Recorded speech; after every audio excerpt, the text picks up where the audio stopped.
Compliqué à Saint-Denis autour d'Emmanuel Macron serait-il devenu subitement possible, souhaitable à Montrouge, dans un restaurant de la ville? Voilà en tout cas une photo inédite et une initiative politique qui l'est tout autant.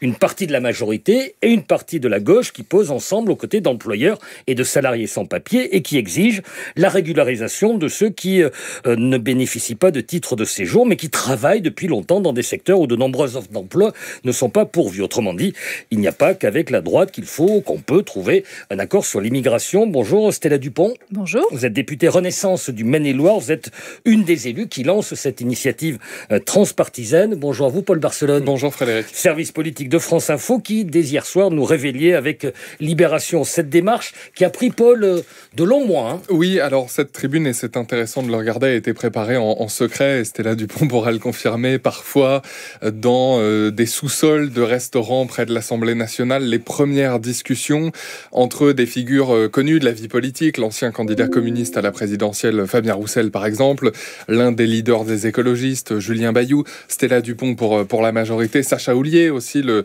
député Renaissance de la Vienne qui est président de l'influente commission des lois de l'Assemblée nationale.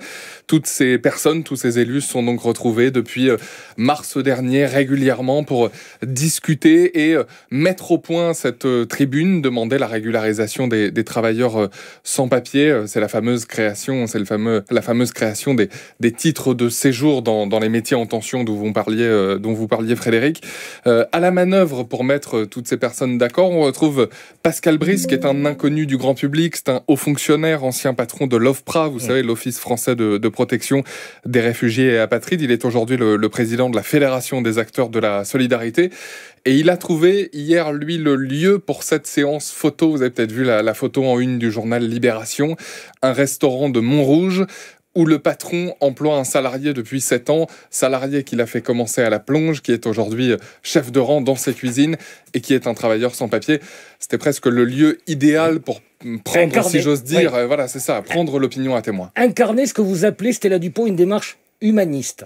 Effectivement, c'est vrai que pas un jour, pas une semaine dans un département comme le mien, le Maine-et-Loire, eh bien, je ne suis sollicitée par des employeurs ou des étrangers qui travaillent et qui sont en situation irrégulière face à ce problème de postes non pourvus, face à ce besoin de main-d'œuvre. Et c'est vrai qu'il y a une forme d'incompréhension qui se joue dans nos territoires parce que lorsqu'on a formé, par exemple, en apprentissage, un jeune boulanger, cuisinier, enfin peu importe, et qu'il arrive à la majorité et que malheureusement, il n'y a pas de titre au bout et donc pas de possibilité de rester en France, pas de possibilité de travailler en France, tout le monde perd le fil et le sens de ce que nous faisons. Alors que, bien sûr, il n'y a personne pour pourvoir ces emplois dans bien des cas. Ce que vous dites, c'est que ces gens-là, ils ont toute leur place en France. Et si vous le faites via cette photo, via cette tribune, c'est que vous doutez que depuis des mois, avec l'évolution du dialogue entre le gouvernement, l'exécutif et la droite au Parlement, ça ne soit pas une évidence et que cet humanisme, cette humanité-là ne soit pas au rendez-vous? On est dans un moment particulier de notre 5e République avec cette majorité relative à l'Assemblée nationale.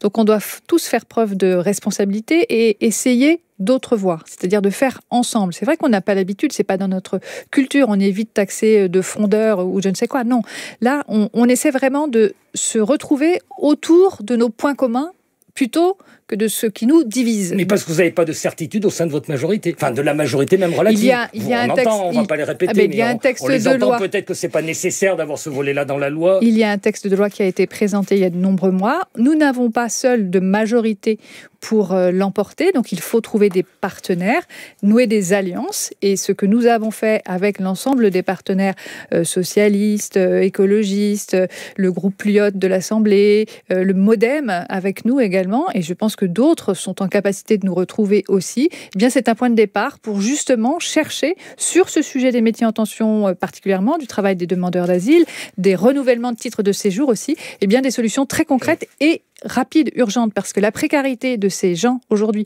tant des employeurs que des employés, elle est réelle et c'est leur quotidien tous les jours. Détaillons avec vous, Paul Barcelone, ce qui est exactement réclamé, suggéré. Alors, 3 mesures dans cette tribune. On a parlé effectivement de la régularisation des travailleurs sans papier dans les métiers en tension, et également une demande pour rétablir le droit au travail pour les demandeurs d'asile. Si on rentre dans le détail, c'est le fameux article 4 de ce projet de loi immigration qui a donc effectivement été présenté par le gouvernement.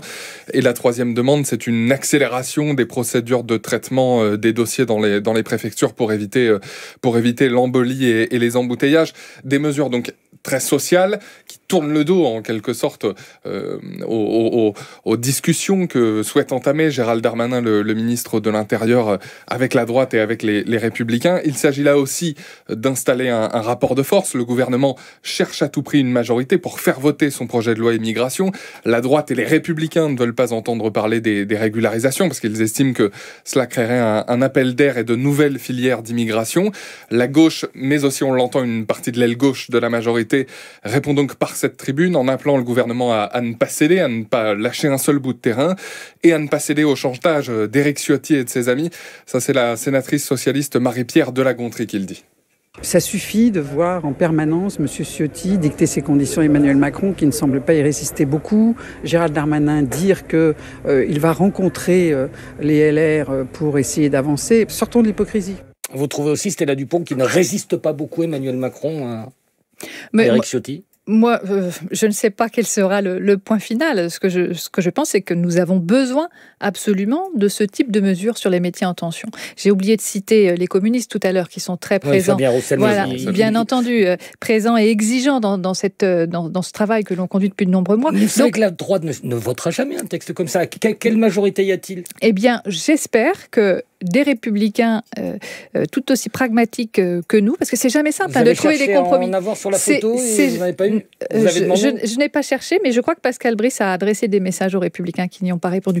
Mais je pense qu'on ne peut pas solliciter des titres de séjour sur sa circonscription, donc sur ce sujet des métiers en tension, un jour, et le lendemain, dire non à ce type d'outils en définitive. Pour être clair, quel est le critère ? Est-ce que ce sont les métiers en tension ou est-ce que quelqu'un qui est là depuis 3, 4, 5, 6 ans dans le même métier, automatiquement a droit à la régularisation ? Aujourd'hui, le texte est clair, le texte qui est suspendu au Sénat pour l'instant, c'est les gens qui ont travaillé dans notre pays de façon régulière, qui sont sur ces métiers en tension, des cuisines, des restaurants, du BTP, etc. Ça veut dire que des gens qui sont là depuis des années pourraient ne pas être régularisés. Oui, on n'est pas dans une régularisation large de toutes et tous. Non, mais même sur le critère de depuis des années, il ne s'appliquerait pas à tout le monde.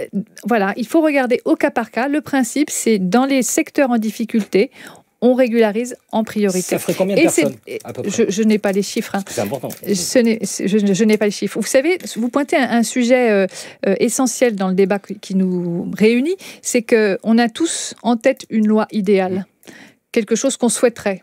À titre personnel, j'en ai une. Mais la réalité de vie politique de notre pays aujourd'hui, c'est pas ça. Il faut trouver des compromis, il faut arbitrer, il faut faire preuve de pragmatisme et vraiment chercher à être efficace dans l'intérêt des Français et de ceux qui nous occupent aujourd'hui. Voilà, moi avec Stella Dupont, députée Renaissance du Maine-et-Loire, une de celles qui porte cette initiative transpartisane, une réforme de l'immigration qui va avec la régularisation de travailleurs sans papier depuis des années, parfois en France, dans des secteurs en tension. Paul Barcelone, ça y est, vous avez patienté, vous aviez un commentaire, une question, allez-y. Vous parlez de compromis, Stella Dupont. Tout à l'heure, Elisabeth Borne, lors des journées parlementaires de rentrée du MoDem, le parti de François Bayrou, Elisabeth Borne, la première ministre, mais qui est aussi la chef de la majorité, parle du projet de loi immigration comme un texte qui répond à une préoccupation des Français. Il faut trouver un chemin efficace, équilibré. Pour cela, j'ai toute ma confiance en Gérald Darmanin pour trouver une majorité à l'Assemblée comme au Sénat. Est-ce que c'est pas ça finalement que cette tribune sert aussi à démontrer ? Cette espèce de tango qui est lancé avec Gérald Darmanin, le ministre de l'Intérieur, et la droite, en oubliant parfois les sensibilités qui existent dans la majorité, qui existent au sein du groupe Renaissance, avec vous, qui vous réclamez comme une femme de gauche. Je crois que le ministre de l'Intérieur est trop fin pour ne pas savoir comment est composé le Parlement en France. Et bien entendu, qu'on parle beaucoup de la droite dans les médias, mais il faut absolument, effectivement, parler avec les acteurs de gauche, puisque sur ce sujet, si on veut jouer l'efficacité, comme la Première ministre l'a rappelé, bien entendu qu'on a besoin de ces régularisations, on a besoin de faire en sorte que ces gens ne soient plus en situation irrégulière pour travailler. Donc, allons-y, on démontre qu'on est capable de ne pas être dans une situation d'attente, mais d'être acteur, de chercher justement ces alliances, de contribuer à les bâtir. Eh bien, allons-y, c'est, je pense, l'intérêt de notre pays. Par parenthèse, réponse rapide, dans un texte de loi au Parlement, c'est au Premier ministre, au ministre de l'Intérieur de trouver une majorité. C'est pas le principe du Premier ministre de trouver les majorités? Oh ben oui, enfin le Premier ministre et son gouvernement... C'est toujours Elisabeth Borne et pas voilà, non, mais la Première ministre et son gouvernement travaillent dans le même sens, j'ai aucun doute là-dessus. Allez, on va écouter, revenir au concret, Franck Delvaux, président de l'UMI, les métiers et industries de l'hôtellerie en Ile-de-France. Qui sont les personnes à régulariser en priorité? Pour lui, il parle de vrais faux papiers. Ce sont des salariés qui travaillent dans la restauration, mais aussi dans d'autres domaines, et qui sont arrivés, qui ont été embauchés avec des faux papiers. Vous savez que nous, quand on embauche quelqu'un, on regarde les papiers, on regarde s'il y a l'autorisation de travailler, mais on n'est pas des spécialistes pour savoir si c'est des vrais ou des faux papiers. Et ces personnes-là qui contribuent, d'ailleurs, c'est important de le souligner, sont des personnes qui contribuent à la vie sociale et économique de notre pays. Au moment du renouvellement, eh bien, ça pose problème, puisque là, la préfecture se rend compte que leurs papiers sont faux. Et on ne veut pas les régulariser. C'est une erreur. Une fois de plus, je le souligne, ce sont des gens qui travaillent, ils contribuent à la vie sociale, économique du pays. Ils payent, d'ailleurs, ils cotisent pour une retraite, par exemple, qu'ils ne toucheront jamais parce qu'elle n'est pas leur nom. Nous, en tant que gérants, on paye des charges aussi patronales pour ces employés-là. Et donc, là, il y a un réel problème dans notre pays. Et ces personnes, il faut les régulariser. Sortir Stella Dupont d'une forme d'hypocrisie et d'une forme d'illégalité pour les employeurs aussi? Effectivement, là le phénomène décrit, c'est le phénomène des alias, c'est-à-dire qu'on travaille au nom de quelqu'un d'autre avec un autre titre de séjour.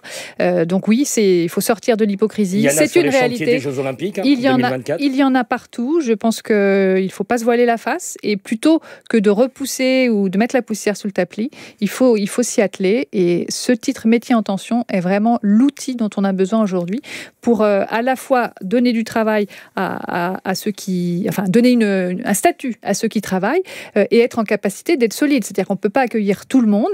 Donc, on définit ce cadre travail. Je pense que c'est l'intérêt du pays aussi. Allez, quelques questions politiques rapides. S'il n'y a pas ça dans le projet de loi, vous le votez? Alors, on verra, on n'en est pas là, mais pour moi... Vous êtes abstenu en 2018 sur le projet de loi Asile-Immigration. S'il n'y a pas ça, vous faites quoi sur le projet de loi? Vous engagez assez fortement, vous le votez pas, c'est pas compliqué. J'ai pas l'habitude de la langue de bois et je vous dis que pour moi, le point urgent et majeur de ce texte, c'est les métiers en tension. Ouais, c'est mon urgence. Si ça n'y est pas, vous votez pas. Eh bien voilà, ça va avec. C'est une question que je me pose. Et s'il n'y a pas de majorité à l'Assemblée nationale pour voter ce texte avec les métiers en tension, donc si la droite, vous ne trouvez pas de voix à droite pour le voter, il faut faire quoi, 49.3? Alors, il y a différentes possibilités. Oui, le 49.3 en est une.